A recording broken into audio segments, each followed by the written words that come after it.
December 18th, 2019. I'm going to do a video for you. Sorry about the one I didn't use my voice. I did lose my voice. I think it was because I slept with the fan kind of funky that night. But yeah, thanks for all the good comments and the prayers and all the suggestions. I did try the honey thing and it did work. It actually helped. But I'm still trying to rest my voice. So I've shown you guys this chart before, guys. It's the sun cycle. I'm not going to go through it because I've done it before multiple times. But what I wanted to do here, guys, is give you a visual of the solar cycle. Okay, not just a graph and some numbers. Okay, so what I did was I went to Soho and took a capture in December of each year. Okay, and then I gave you guys the percentage. Basically, what I did was I took these percentages and put them on its perspective year. Okay, so what you're seeing here is a sun with excuse me, with very little sunspots. There was 268 days that year without sunspots. Okay, so that means the sun was inactive. It wasn't as active as it is in other years. 73% of the time. Okay, 2009, 71%. Now you're going to see it start dropping off, guys. That's 260 days. Well, watch this next year. From 2009 2010, it changed 209 days. From 71% to 14%. Okay, so once we get that far, this is what I consider a moderate year. The other ones are kind of a minimum year and a maximum year, right? We don't get very many moderate years during a sun cycle. That's true historically if we go back and look at the graphs. Okay, they spike up and they spike down. They spike up and they stay there for a few years and then they spike straight down. There isn't really a gradual drop off. Okay, so 2011, look at that. 1% of the time. Okay, only 2 days that year we didn't see sunspots. And then 2012, it was 0. 2013, 0. 2014, pretty much 0. It's 1. Might as well call it 0. 2015, 0. Now these are the maximum years, guys. This is when the sun's really active. 2016 starts slowing down a little bit. See that? Now something I do want to point out. See 2011 here? They actually upgraded their software on the tool from 2011 to 2012. Yes, they can do that from the ground. They're able to adjust the code and stuff to get better definition. Yeah. Anyway, so we go through here, 2015, 16, and look, 104 days there in 2017, 18, and 19. And we're currently breaking records now. The previous space age record was 268 days without sunspots. Right now we're sitting at 272 days right now, I think. I did these captures yesterday. So, but yeah, that's the difference, guys. Okay? And it matters because when the sun's weak, we're weaker, our magnetic field is weaker, and we can't fend off CMEs from the sun or solar flares as easy, or even solar wind. Okay? And plus, the sun's magnetic field kind of stretches out throughout our whole solar system and guards us from cosmic rays. So more cosmic rays get through. And I've said that all before, but I really say that more so for the newer people. But hope you guys kind of understand this visual. I really wanted to show that to you because it does kind of drive the point home. So what I did here is I showed you the one from this year, and then in 2015 is in the maximum year, okay, around the peak. And you can clearly see a difference, guys. I mean, it's pretty dramatic. And again, in my opinion, for the most part, this weak sun, believe it or not, it's kind of, in some levels, it's actually more dangerous. Because we don't have to have a sunspot to have a CME or a solar flare. So if this sun is weak and we're weak because of it, and it decides to shoot a CME or a solar flare at us, it's going to affect us more. Okay? So that's what that is. Okay, we're going to talk about Schuman resonance for a minute here, guys. Remember the one back, a few of my videos back, I said, you know, Schuman, is there a code being like trying to be put to us to give us some sort of a communication or whatever from something or whatever? I'm not sure, and I'm still not sure. But I did send some emails off to this agency that does this graph and asked them what that dotted dash line is that looks like Morse code or some sort of a code. And I've yet to have any answer, and I've sent them multiple emails. I can't get an answer on that. And I've tried to research it out myself to see what would cause that to happen on this tool. And I can't find anything. So anyway, what I want to point out is there it is, right? Now, it was always showing up at this hertz level. Okay, so hang with me here just for a second. Okay, this is the most current capture from the Schuman resonance graph. This one. Okay, so what you're seeing, guys, is here's that hertz level. What do I mean by hertz level? We stay at an ambient. Our normal Schumann resonance should be 7.83. And that's to be actually argued also, is that really the true hertz level? That's pretty much accepted that that's what it is, but some people think it's not. It might be just a little bit off here and there. But the Schumann resonance, for people that don't know, is basically the Earth's heartbeat. It resonates, which means it's vibrating all the time. And there's a normal vibration. Okay? This can affect mental health. This can affect you physical health. Okay? Bunches of studies have been done to show that this affects us. My mom and dad and my family used to call it, well, there's a full moon out. People are going crazy. Right? Well, what was more likely is this was probably going crazy. Okay? But anyway, that dotted line, okay, like I said, is at that hertz level, 24, right around 24.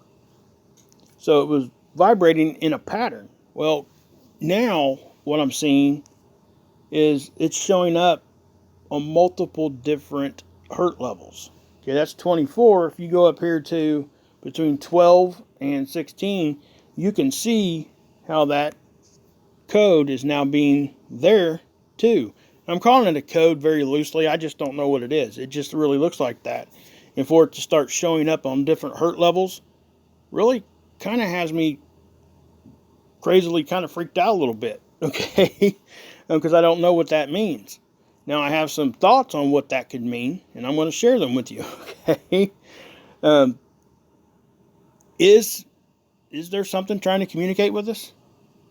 Okay?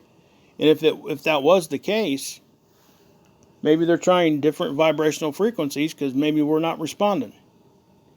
And there's a lot of theories around all of this, guys, and I'm not going to dig into any of that right now because it would be a humongously long video. But I find it extremely interesting that that is now showing up on different hertz levels.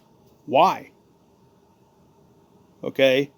It's like and for something to be that exact and that direct, okay, let me explain something about this graph. This is a vertical graph, okay? So when it takes a vibrational reading, it has what we call a data point, right? Well, that data point is being shown on this graph as a straight line this way. So that makes it that much more difficult for a dash or a line to form horizontally because you would have to have multiple data points at the exact same intensity at the exact right time, right next to each other to form this pattern. Okay? And again, now it's happening in multiple frequencies. What the heck? You know, that's, in my opinion, guys, that's something that's done on purpose. That is nothing natural going to do that. All right? So I don't know what's going on with this. That's all I'm saying. That's my observation, you know. Take it for whatever it is. Again, I'm not proclaiming to say I know exactly what this is because I just don't. All I know is when this thing is spiking and getting all jacked up, crime rate goes up. People get admitted into the mental health facilities more. That's very clearly documented. Now they're relating it to high blood pressure and they're relating it to there's more heart attacks when this is going on. So, you know, it is pretty important to pay attention to this. I just question whether or not, you know, something's trying to communicate to us, whatever that is, because it's showing up now in different hertz levels. The same pattern we were seeing only on one hertz level for maybe, you know, in my opinion, if something was trying to contact us, maybe they couldn't get to us in this hurt level and they had to start doing it in different ones just to try to get to us. I don't know. I'm not even sure where I stand on all that, okay? I don't really have a clear position on all that.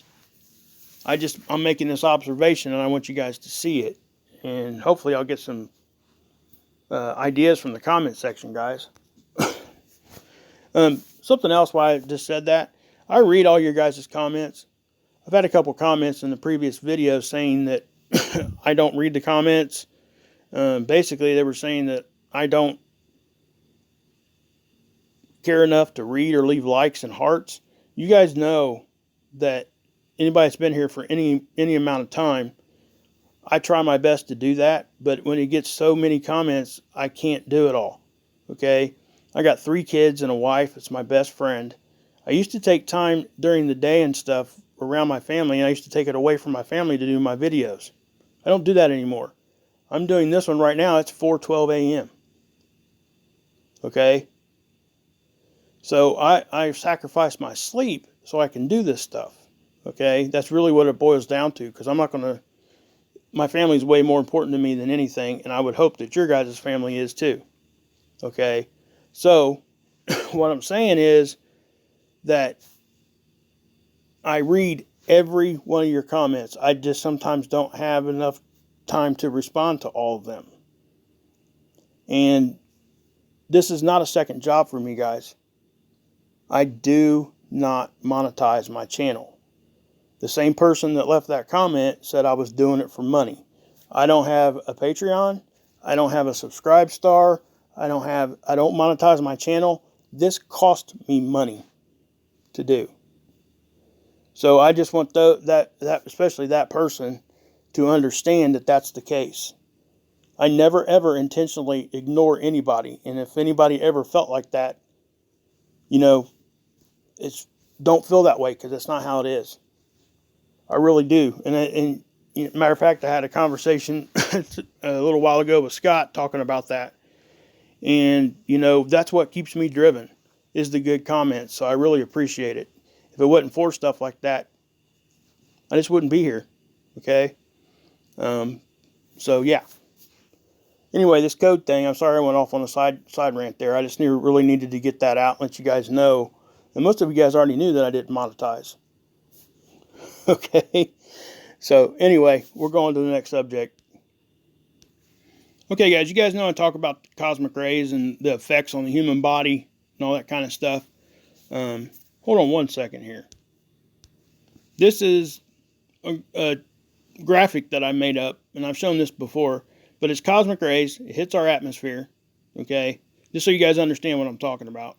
And then it basically it has to do with all the molecules and how they react with each other. Turns into a pion, okay? And then a pion has a very, very fast decay rate, and it splits into 2.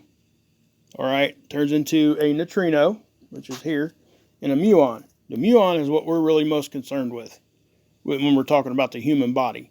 That's what affects us at a molecular level. Okay, it can damage our DNA, guys. And they can go through our bodies at very high speeds, and lots of them all at once. Okay, so yeah, this is something we need to talk about because it directly affects us at some level. Now,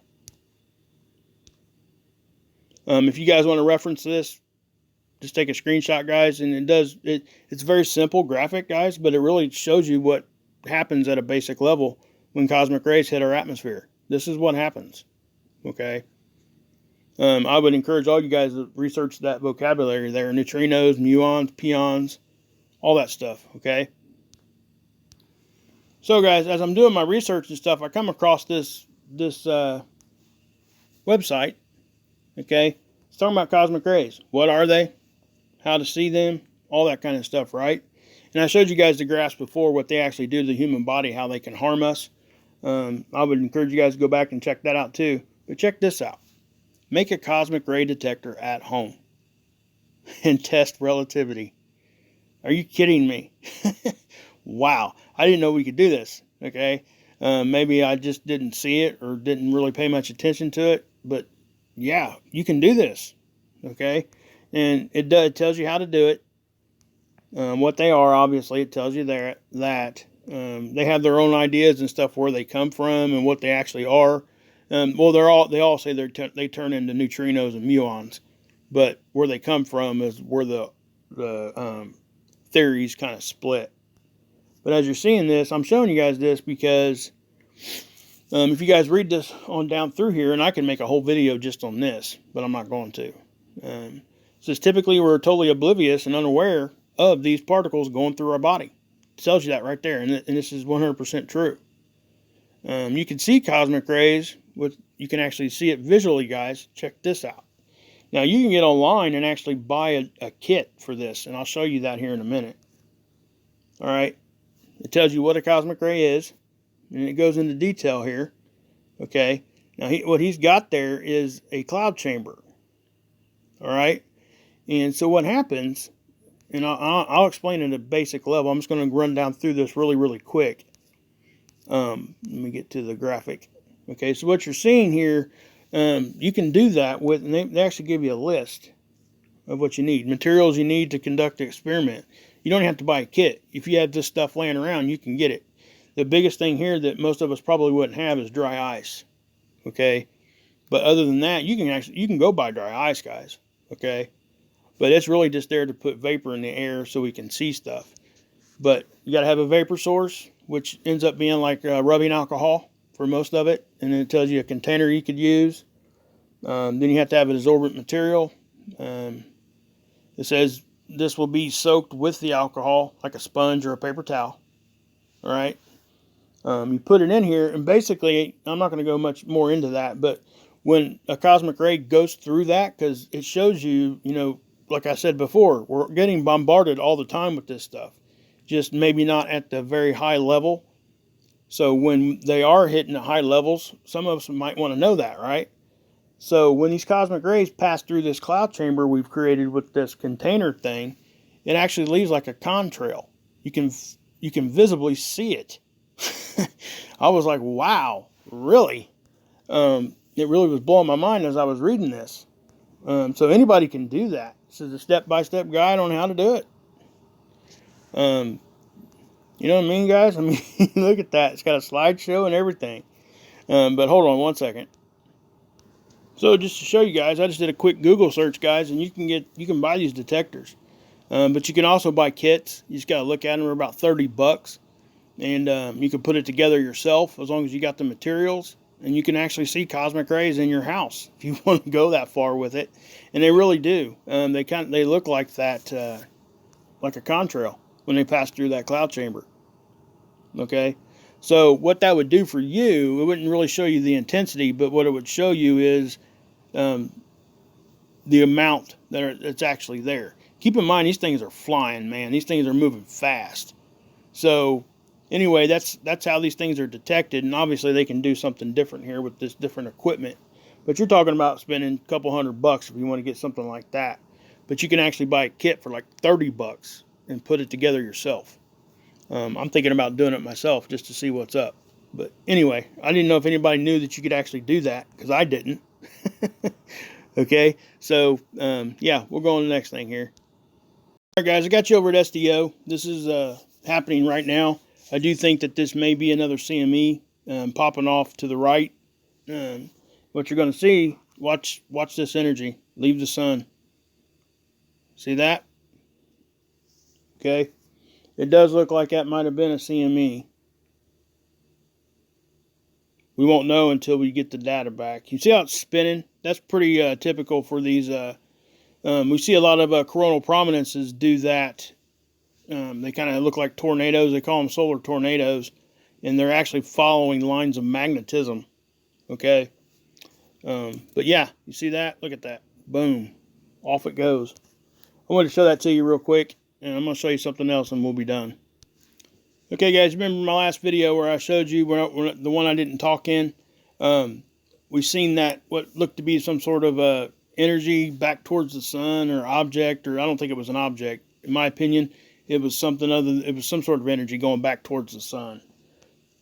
But as you're looking at this here, this is today. It did it again.